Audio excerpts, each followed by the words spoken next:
Next video में यानी part 3 में हम लोग पढ़े थे कि कीबोर्ड में जो बटन होते हैं वो कितने प्रकार के होते हैं। तो उसमें पढ़े थे हम लोग कि 6 प्रकार के बटन होते हैं। पहला फंक्शन की, दूसरा सिंबल की, और तीसरा स्पेशल की, और चौथा नंबर की, और पांचवा एरो की, और छठवा अल्फाबेटिक की।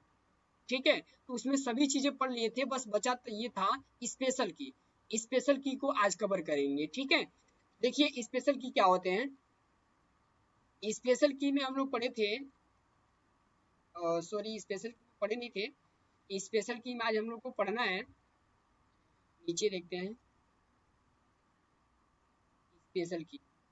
यहाँ पे एरो की ये भी पढ़ लिए थे, नंबर की ये भी पढ़ लिए थे। स्पेशल की तो देखिए ये स्पेशल की होते हैं। ये जो यहाँ पे दर्शाया गया है ये सब के सब क्या है, एक स्पेशल की है। और यही इतना ही क्या होते हैं, स्पेशल की होते हैं। यहाँ पे जो बनाया गया है ये टोटल के टोटल स्पेशल की है। जैसे ESC हो गया, कंट्रोल हो गया, आल्ट हो गया, टैप हो गया, कैप लॉक हो गया, प्रिंट हो गया, ये सब क्या है, एक स्पेशल की है। ठीक है, अब इसके नीचे आते हैं और जानते हैं कि जो ESC की है ये किस काम में आता है और इसके प्रेस करने पे क्या काम करता है, क्या वर्क करता है। ठीक है, आइए नीचे देखते हैं। यहाँ पे लिखा गया है कि इस की का पूरा नाम एस्केप की होता है। इसका प्रयोग करेंट प्रोसेस कैंसिल करने के लिए किया जाता है। ज्यादातर इसका जैसे करेंट प्रोसेस का मतलब ये हो गया कि अगर कोई अभी अभी तुरंत खुला हुआ है उसको अगर कैंसिल करना है तो ESC वाला जो बटन दे रहा है, जो की दे रहा है, इसको प्रेस करने पे कैंसिल हो जाएगा। कई बार ये होता है कि कुछ चीजें खुल जाता है तो हैंग करने की वजह से काम नहीं करता है, तो वहां पे भी ESC का प्रयोग करेंगे तो काम करना चालू कर देगा। ठीक है, जैसे देखिए यहाँ पे हम क्रोम पे चले जाते हैं। ध्यान में हम यहाँ पे टाइप कर दिया क्या, सॉरी KEC यहाँ पे टाइप कर दिए। अब जैसे ESC बटन प्रेस करते हैं तो देखिएगा कैंसिल कर दिया ना, यानी करंट प्रोसेस को जो रह रहा है उसको क्या कर दे रहा है, कैंसिल कर दे रहा है। आ रहा समझ में। अब उसके नीचे देखते हैं क्या दे रहा है। अब यहाँ पे देखिए कह रहा है कंट्रोल के बारे में, कह रहा है इस की का पूरा नाम कंट्रोल की होता है। इस की का प्रयोग हमेशा किसी अन्य की के साथ किया जाता है। जैसे MS ऑफिस में कंट्रोल के साथ सी कॉपी करने के लिए किया जाता है, जैसे इसमें बता रहा है कि जो कंट्रोल की है ये हमेशा किसी न किसी अन्य की के साथ ही प्रेस किया जाता है।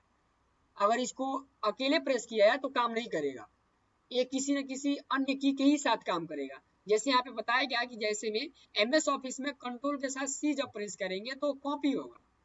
जैसे देख लीजिए यहाँ पे MS ऑफिस को ओपन किए, यहाँ से MS ऑफिस को ओपन किए और ये MS ऑफिस ओपन हो गया। अब इसमें हम चाहते हैं कुछ टाइप करना, जैसे यहाँ पे कुछ टाइप कर देते हैं और इसको सेलेक्ट करते हैं और सेलेक्ट करके कंट्रोल के साथ सी से कॉपी कर देते हैं। और फिर चाहते हैं कि इसके नीचे एक और चीज जो लिखे हैं वही नीचे भी पेस्ट हो जाए, तो इसके कंट्रोल के साथ जैसे भी करेंगे तो पेस्ट भी हो जाएगा। आ रहा बात समझ में, यानी जो चीजें हम ऊपर लिखे थे उसी को फिर दोबारा लिखना चाहते थे नीचे, तो उसके लिए क्या किए हैं, कॉपी किए हैं और कॉपी से फिर पेस्ट किए हैं। क्लियर। अब इसके नीचे देखिए क्या दे रहा है, यहाँ बता रहा है आल्ट। आल्ट बता रहा है कि इस की का पूरा नाम अल्टरनेट की होता है। इस की का प्रयोग हमेशा किसी अन्य की के साथ ही किया जाता है। विंडो में आल्ट के साथ F4 बटन प्रेस करने से एक्टिव प्रोग्राम बंद हो जाते हैं। ये भी जो यानी आल्ट बटन है ये भी किसी अन्य की के साथ ही प्रयोग करते हैं, ये भी अकेले ही काम नहीं करता है, इसके साथ किसी अन्य की के साथ ही मतलब प्रेस करेंगे तो काम करेगा, अन्यथा नहीं करेगा। यहाँ पे बता भी रहा है कि ये जो की है ये अल्ट के साथ जब हम लोग F4 बटन प्रेस करते हैं तो ए शट डाउन होने लगता है, यानी जो एक्टिव प्रोग्राम है हमारा चल रहा है लैपटॉप, इसको बंद करना है। जैसे हम लोग मोबाइल का करते हैं स्विच ऑफ करते हैं, उसी तरह अगर इसको बंद करना है तो शट डाउन करेंगे। ठीक है, तो अगर शट डाउन करना है तो इसके लिए शॉर्टकट की क्या होता है, अल्ट के साथ F4 बटन जैसे क्लिक करेंगे तो देखिए यहाँ पे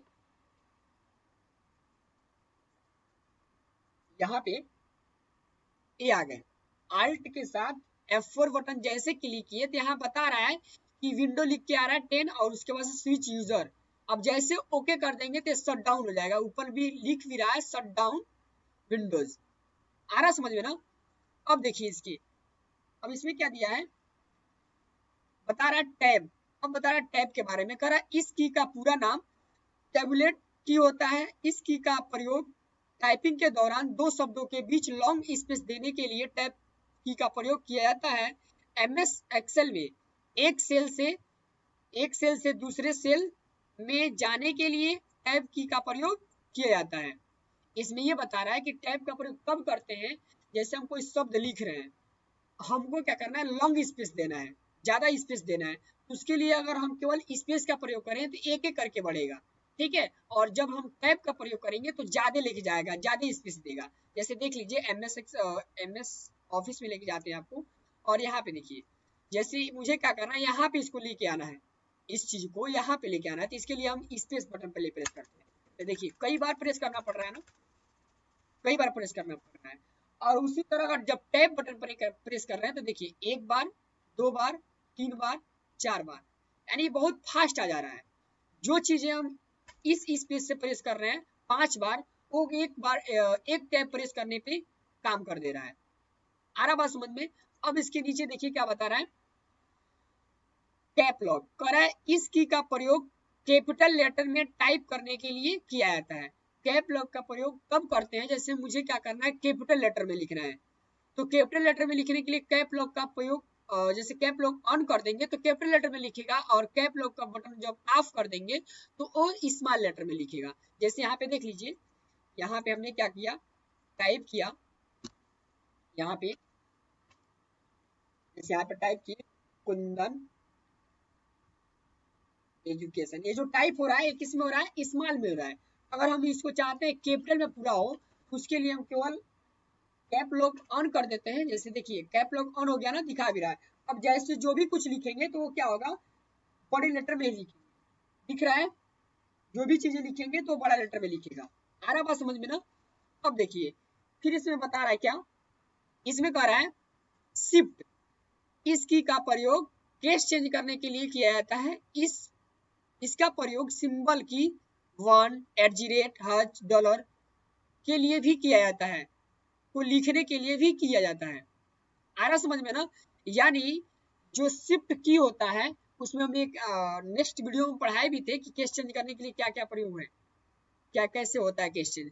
इसमें बता रहा है कि शिफ्ट की का प्रयोग केस चेंज करने के लिए किया जाता है। तो एक किसके साथ, जैसे एक केस चेंज करेंगे और जो सिंबल दिया है ये ऊपर वाला, इसको प्रेस करना हो तो शिफ्ट का बटन जैसे प्रेस करके और जो भी सिंबल देना चाहते हैं यहाँ आसानी से दे लेंगे। जैसे देखिए MS ऑफिस में लेके जाते हैं आपको, और यहाँ देखिए जैसे मुझे क्या करना है फिलहाल में सिंबल लगाना है, तो देखिए वैसे सिंबल देना है, तो देखिए क्या क्या आ रहा है, 1 2 3 4 5, ये देखिए यहाँ पे, जैसे देखिए यहाँ पे हमने क्या किया, डिलीट कर दिया, और डिलीट करने के बाद हम इसमें एंटर प्रेस करते हैं, और यहाँ पे 1 2 3 4 5 ये सब क्लिक होते आ रहा है ना, केवल नंबर मतलब दिखा रहा है। हमें क्या चाहिए, ये ऊपर वाला इसका सिंबल चाहिए। इसके लिए मुझे क्या करना होगा, शिफ्ट के साथ और 1 प्रेस करेंगे तो देखिए यहाँ पे थोड़ा सा साइज को बड़ा कर लेते हैं, जो भी साइज है हमारा इसको थोड़ा सा बड़ा कर लेते हैं तो आसानी से दिखेगा। ये देखिए ये दिख रहा है ना। अब यहाँ पे देखिए जो भी सिंबल है, यहाँ पे शिफ्ट के साथ प्रेस कर रहे हैं, @ आ रहा है, उसके बाद $, ये सब अब आ रहे हैं ना। लेकिन वैसे अगर प्रेस कर रहे हैं केवल उसी तरह, यानी अकेले शिफ्ट को छोड़ के, तो यहाँ पे देखिए 5 7 ऐसे आ रहे हैं। आ रहा बात समझ में। अब उसके नीचे देखिए क्या दे रखा है, अब इसमें बता रहा है कि इंटर की का प्रयोग टाइपिंग के दौरान कर्सर को न्यू लाइन पर ले जाने के लिए किया जाता है। न्यू लाइन का मतलब इसमें दो चीजें होते हैं, इंटर की वहां भी प्रयोग करते हैं, जैसे हम क्रोम पे चले गए और यहाँ पे मुझे कुछ सर्च करना है, जैसे यहाँ पे सर्च कर लेते हैं क्या, इमेज सर्च कर लिए। अब मुझे इसको ढूंढवाना है, यानी इमेज मुझे चाहिए, तो उसके लिए ओके का बटन प्रेस करेंगे ना, तो उसके लिए यहाँ पे इंटर का बटन जैसे प्रेस करेंगे तो ओके हो जाएगा। आ रहा बात समझ में। अब देखिए यहाँ पे एक चीज और नीचे दिया था उसमें, न्यू लाइन पर ले जाने के लिए, तो MS ऑफिस में आइए और देखिए यहाँ पे MS वर्ड में जैसे यहाँ तक लिख लिए। अब हम चाहते हैं कि इसके नीचे यानी न्यू पैराग्राफ में लिखे, तो उसके लिए हमको क्या करना पड़ेगा, एंटर का बटन प्रेस करना पड़ेगा। देखिए नीचे कर्सर आ गया, अब यहाँ पे टाइप कर लेंगे। फिर चाहते हैं कि इसके नीचे लिखना, तो फिर इंटर का बटन प्रेस करेंगे और फिर नीचे लिखेंगे, फिर इंटर का बटन, फिर नीचे। आ रहा समझ में। अब इसके नीचे देखिए क्या दे रखा है, अब इसमें बता रहा है कि ये जो स्टार्ट बटन है, यानी इस की का प्रयोग स्टार्ट मेनू ओपन करने के लिए किया जाता है। यदि हम विंडो की के साथ डी बटन प्रेस करने डी यहाँ पे बटन हो गया है, बटन रहेगा, बटन प्रेस करने से सभी ओपन विंडो टास्क बार में हाइड हो जाते हैं। आ रहा समझ में? जैसे चीजें है यहाँ पे, अगर इसको हम चाहते हैं कि तत्काल में कोई आ गया, ऐसा कुछ हम देख रहे हैं, तत्काल में कोई आ गया तो उसको छुपाने के लिए हम तत्काल में प्रेस करेंगे विंडो के साथ डी, तुरंत छुप जाएगा, यानी टैक्स बार में आके छुप गया यहाँ पे नीचे। आ रहा समझ में? टैक्स बार में इसको फिर ओपन कर लेंगे और फिर जैसे प्रेस करेंगे विंडो के साथ डी, देखिए छुप गया। तत्काल में छुपाना हो तो विंडो के साथ डी पे बटन प्रेस करेंगे तो छुप जाएगा। और फिर इसमें बताया गया था एक चीज और, स्टार्ट मेनू ओपन करने के लिए, स्टार्ट मेनू केवल विंडो का बटन प्रेस करेंगे तो स्टार्ट मेनू ओपन हो जाएगा। क्लियर? स्टार्ट मेनू बटन इसको बोलते हैं, देख लीजिए आप लोग ध्यान से, यहाँ पे चीज दिया है, यहाँ पे स्टार्ट बटन बोल रहा है ना, देखिए यहाँ पे जैसे कर्सर लेके आया तो बोल रहा है स्टार्ट बटन। क्लियर? अब देखिए, अब यहाँ पे बता रहा है, ये तो हो गए विंडो, अब बता रहा है बैक स्पेस। क्या बता रहा है? Back space. कह रहा है कि इस की का प्रयोग, कह रहा है इस की का प्रयोग कर्सर के बाएं लिखे टेक्स्ट को डिलीट करने के लिए किया जाता है। कुछ ब्राउजर में इसका प्रयोग बैक जाने के लिए किया जाता है। ध्यान से समझिएगा इसको। कह रहा है कि जो बैक स्पेस की है, इसको किधर, बाएं से डिलीट करने के लिए, यानी बाएं लिखे गए टेक्स्ट को डिलीट करने के लिए बैक स्पेस का प्रयोग करते हैं। जैसे देखिए यहाँ पे टेक्स्ट लिखे गए हैं, इधर गए, यहाँ पे टेक्स्ट लिखे गए हैं, हम ये चाहते हैं कि इसको डिलीट करना, ये जो एच है इसको डिलीट करना। तो जो हमारा ये बाएं है, यहाँ पे ऐसे समझ लीजिए, इधर जो जाता है उसको क्या बोलते हैं, बायां, और इधर जो जाता है उसको क्या बोलते हैं, दायां। आ रहा समझ में? इधर जो जा रहा है वो बायां और इधर जो जा रहा है वो दायां। तो हमें इधर से डिलीट करना है, यानी एच को हटाना है, फिर सी को हटाना है, फिर एच को हटाना है। तो यहाँ पे कर्सर तो ब्लिंकिंग कर रहा है। अब जैसे कीबोर्ड का बैक स्पेस बटन जैसे क्लिक करते तो वहां पे देखिए एच हट गया, यानी क्या हो रहा है, ये दाएं के तरफ में हट रहा है, यानी डिलीट हो रहा है। अब इसके नीचे देखिए क्या दे रहा है, सॉरी बाएं के तरफ डिलीट हो रहा था, दाएं नहीं, दाएं इधर हो जाएगा, दाएं इधर हो जाएगा और बाएं इधर, बाएं वाला डिलीट हो रहा था ना। अब यहाँ नीचे देखिए क्या रहा है, इस की का प्रयोग, डिलीट बटन है ये, इस की का प्रयोग कर्सर के दाएं लिखे टेक्स्ट को डिलीट करने के लिए किया जाता है। सेलेक्टर किए गए टेक्स्ट फाइल फोल्डर को डिलीट करने के लिए भी किया जाता है। जैसे MS ऑफिस में आ जाते हैं और इसको अच्छे से समझ लेते हैं। अगर मुझे इधर से डिलीट करना है, यहाँ पे जो एच लिखे गए, अगर इधर से डिलीट करना, पहले एच डिलीट हो, फिर सी डिलीट हो, फिर एच डिलीट हो और फिर जी डिलीट हो, तो उसके लिए हम प्रयोग करेंगे बैक स्पेस का, यानी बाएं तरफ से डिलीट करना है। जैसे जैसे प्रेस करना डिलीट हो रहा है ना, और वही चीजें फिर से हम चाहते हैं कि नहीं,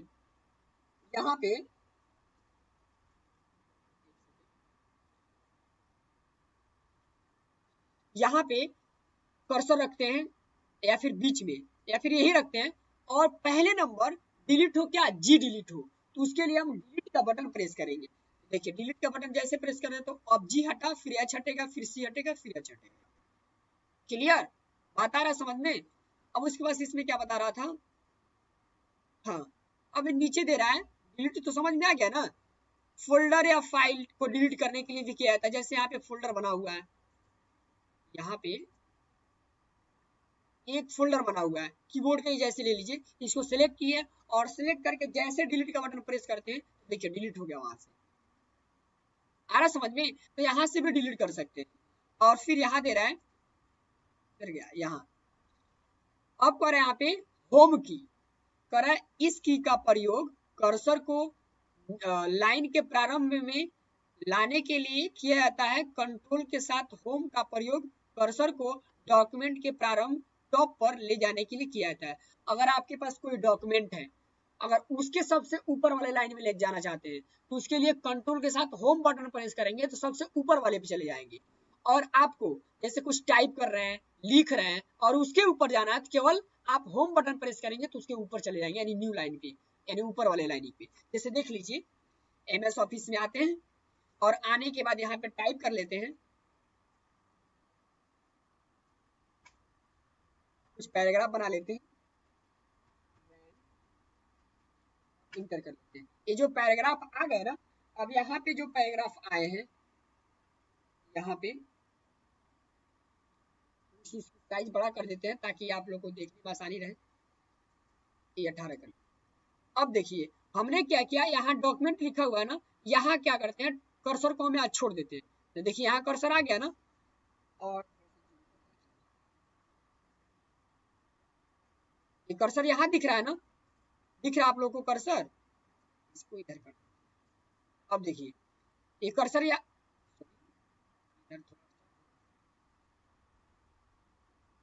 ये कर्सर यहाँ दिख रहा है, कर्सर यहाँ दिख रहा है ना। अब जैसे हम माउस का होम बटन जैसे क्लिक करेंगे तो न्यू लाइन पे चला जाएगा, जा रहा है ना, फिर ऊपर कर रहे हैं, जा रहा है। यानी इस न्यू लाइनिंग का मतलब कि डॉक्यूमेंट यहाँ है और इसका न्यू लाइनिंग जहां से स्टार्ट हुआ वहां पे लाके छोड़ दे रहा है। अगर ऐसे हमको करना होता तो एरो के माध्यम से करते तो एक एक करके जाता। देखिए जैसे एरो का बटन प्रेस करें तो एक एक करके जा रहा है, और डायरेक्ट हमको न्यू लाइन पे जाना है, जहां से स्टार्ट हुआ वहां जाना है, तो होम पे जैसे प्रेस करेंगे तो चले आएंगे। देखिए यहाँ पे आ गया, क्लियर। अब इसके नीचे क्या दे रखा था, अब कह रहा है यहाँ पे स्पेस की है, ये कह रहा है यह कीबोर्ड की सबसे लंबी की है और इसके द्वारा टाइप करते समय शब्दों के बीच में खाली जगह दी जाती है। जैसे ऐसे समझ लीजिए जो एक शब्द है, दो शब्द है, मान लीजिए दो शब्द है और दोनों शब्द के बीच मुझे डिस्टेंस देना है, दूरी देना है, तो उसके लिए स्पेस का प्रयोग करेंगे। और जब ज्यादा दूरी देना हो तो हम अभी पढ़े हैं कि टैब का प्रयोग करेंगे, और थोड़ी सी दूरी देना हो तो स्पेस का प्रयोग करेंगे, क्लियर। अब इसके नीचे नेक्स्ट क्लास में हम लोग पढ़ेंगे यहाँ पे keyboard sorry type of data, यही पढ़ रहे थे ना, और उसमें हम लोग पढ़े थे कीबोर्ड। ये कंप्लीट हो गया आज। अब उसके बाद से इसमें पढ़ेंगे माउस, उसके बाद से जस्टिक, सॉरी ये जस्टिक पढ़ेंगे, और जस्टिक पढ़ने के बाद स्कैनर, फिर कार्ड रीडर, फिर माइक्रोफोन, एक एक करके पढ़ेंगे। तो आज हम लोग का टॉपिक समाप्त हुआ क्या, कीबोर्ड। कल स्टार्ट करेंगे यानी नेक्स्ट वीडियो में माउस के बारे में, माउस कितने प्रकार के होते हैं और माउस के कितने बटन होते हैं और ये कैसे काम करते हैं, इसके बारे में नेक्स्ट क्लास में जानेंगे। बेस्ट ऑफ लक, आज के लिए इतना ही।